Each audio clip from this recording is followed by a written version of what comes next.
सी मोर्चा के अध्यक्ष के लक्ष्मण जी, पीटीआई वीडियो सेवा में आपका स्वागत है।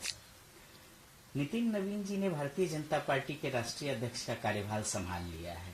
भाजपा के सबसे युवा अध्यक्ष हैं, उनके निर्वाचन को कैसे देखते हैं? भारतीय जनता पार्टी अकेली दल है इस दुनिया के अंदर, देश में नहीं। ये संगठन पर जो चुनाव प्रक्रिया पारदर्शिता से, सर्वसम्मति से, क्योंकि आज 14 करोड़ सदस्य हमारे पार्टी में का सदस्य बने हैं, 12 लाख सक्रिय सदस्य, पोलिंग बूथ से लेकर राष्ट्रीय अध्यक्ष तक, सभी बूथ से लेकर राष्ट्रीय स्तर तक पारदर्शिता से ये जो चुनाव हुआ एक व्यवस्थित रूप से हुआ। बाकी दलों में आपको पता है किस तरह वो चुनाव करते हैं। चुनाव प्रक्रिया हम त्योहार जैसे मनाते हैं और ये प्रक्रिया जो किया गया है, आज पूरा हमारा जो नया अध्यक्ष जो बने नितिन नवीन जी ने, एक कर्मठ कार्यकर्ता है, विचारधारा से जुड़े हुए व्यक्ति है, अनुभवी है।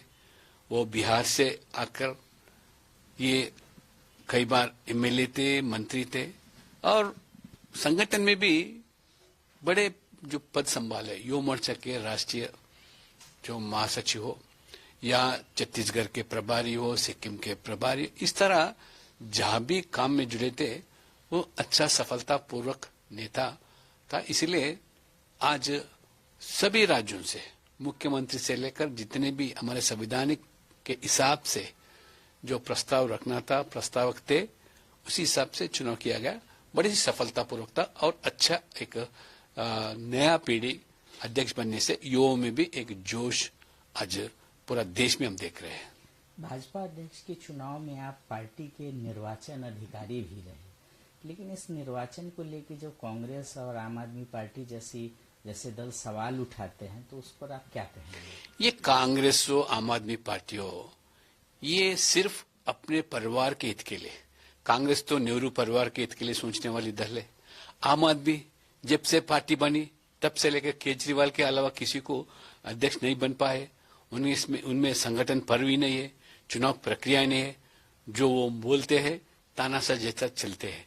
मगर आज सर्वसम्मति से पोलिंग बूथ से लेकर हमारे सदस्यों का मत के अनुसार चुनाव प्रक्रिया हुआ और ये बूथ स्तर अध्यक्ष भी राष्ट्रीय अध्यक्ष बन सकता, एक सामान्य कार्यकर्ता भी राष्ट्रीय अध्यक्ष बन सकता, महामहिम राष्ट्रपति बन सकता, प्रधानमंत्री बन सकते हैं। ये आप में संभव है क्या?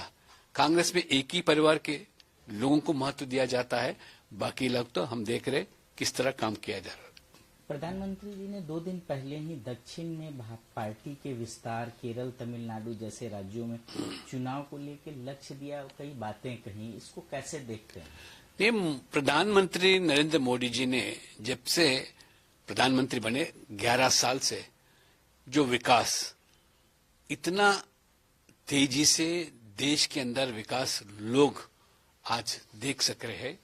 आज विकास, विरासत और गरीब कल्याण योजना अंतिम व्यक्ति तक पहुंचना बिना कोई आज रिश्वत का, भ्रष्टाचार का, जीरो टॉलरेंस ऑन करप्शन, ये कभी संभव हुआ था क्या?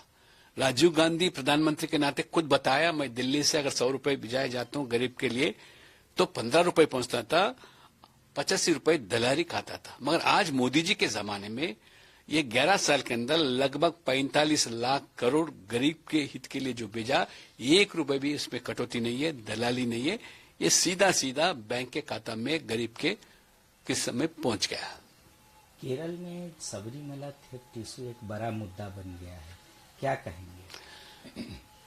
केरल में देखो आज पूरा समाज का जो विश्वास है, 4.5 किलो आज सोना चोरी हो गया, पर आज तक उसके ऊपर कार्रवाई नहीं, उसका बरामद नहीं हुआ। ये लोग जो श्रद्धालु है, ये श्रद्धालु जो भगवान के लिए समर्पित करते हैं, ये धर्म के लिए, ये पूरा हिंदू सनातनी धर्म आज आपत्ति जता रहा है क्योंकि वहां के सरकार जो है, लेफ्ट डेमोक्रेटिक फ्रंट का जो सरकार है या यूनाइटेड डेमोक्रेटिक सरकार है, कभी भी ये श्रद्धालु जो शबरीमला के है उनके विरोध में ही निर्णय लिया जाता है, विरोध में काम किया जाता है।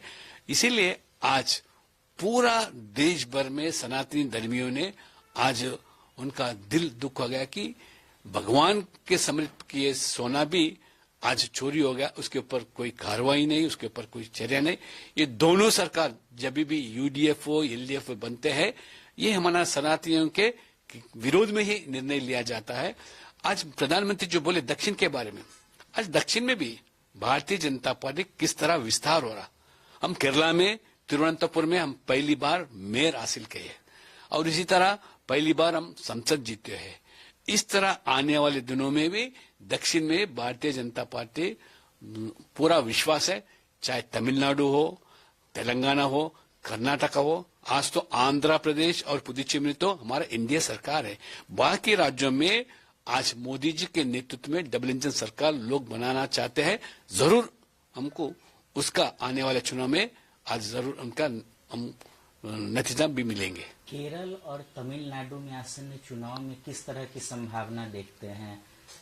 डीएमके तमिलनाडु में है, उसकी चुनौती को कैसे देखते हैं? तमिलनाडु में तो आज हम अन्ना डीएमके के साथ पीएमके के साथ एक समझौते से जरूर एनडीए सरकार बनने वाले। डीएमके के विरोध में लोग खड़ा हुआ है, उनके भ्रष्टाचार, उनके परिवारवाद राजनीति, किस तरह वहां पे भी तमिलनाडु के अंदर भी सनातनियों के विरोध में कई निर्णय लिया जा रहा है। सनातनी के बारे में किस तरह मुख्यमंत्री उप मुख्यमंत्री जो टिप्पणी आपत्तिजनक बातें जो किए लोगों के दिल में है।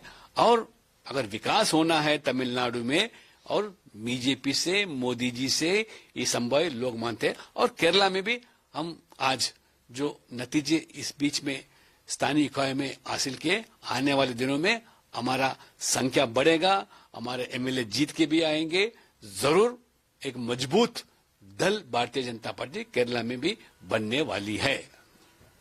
कर्नाटक, तमिलनाडु और केरल में जो वहाँ की विपक्ष की जो सरकार है, उनका आरोप है कि राज्यपाल उनके जो भाषण है, पॉलिसी, उनका जो प्रपत्र है उसको ठीक से नहीं पढ़ते हैं और ये सुर्खियों में ये विषय आया हुआ है।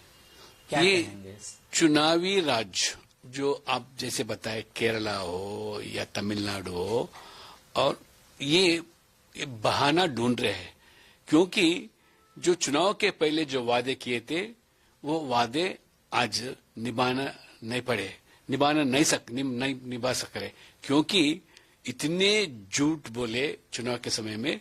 आज पूरे तमिलनाडु हो, कर्नाटका हो, आज पूरे कम से कम सरकारी कर्मचारियों को भी सही समय पे भी उनका तनख्वाह नहीं दे पा रहे हैं। ये हम नहीं, उनके मंत्री खुद बताते जा रहे हैं। इसीलिए आने वाले दिन में लोग बदलाव चाह रहे हैं, चाहे कर्नाटका हो, तमिलनाडु में हो, विकल्प के रूप में बीजेपी एनडीए को लोग देख रहे हैं। आखिरी सवाल सर, तेलंगाना के सीएम रेवंत रेड्डी बीजेपी को ब्रिटिश जनता पार्टी बता रहे हैं, क्या कहेंगे? ये रेवंत रेड्डी भी कांग्रेस सरकार ने आज इतना भ्रष्टाचार तेलंगाना के अंदर, पूरा तेलंगाना का संपत्ति पूरा सरकार किस तरह लूट रही है, जमीनें बेच रही सरकार के, और हमारे नौजवान को भविष्य को किस तरह आज बर्बाद किया जा रहा है। यही राहुल गांधी जी आकर चुनाव के समय में 1 साल के अंदर 2 लाख नौजवानों को सरकार की नौकरी देने का वादा किया। आज राहुल गांधी पता नहीं, रेवंत रेड्डी लोगों को गुमराह करने के लिए अपने विफलता को आज जन आक्रोश है उसको आज भारतीय जनता पार्टी को भी विकल्प के रूप में तेलंगाना में लोग देख रहे हैं क्योंकि बीआरएस में भी उनका परिवारवाद राजनीति से आज लोग तबाह हो गए और आपस में भी झगड़ा हो गए। इसीलिए लोग बीजेपी मोदी जी के ऊपर विश्वास रखते हुए बीजेपी को देख रहे। इसलिए रेवंत रेड्डी ने आज इस तरह टिप्पणी किया जा रहा है। उनके पास कोई आज जो 2 साल के अंदर जो वादे किए वो कर नहीं पाए, इसी लोगों को दृष्टिकोण बदलने के लिए ऐसे बयान देते जा रहे हैं। पीटीआई वीडियो सेवा से बात करने के लिए आपका बहुत बहुत धन्यवाद। आपको भी धन्यवाद।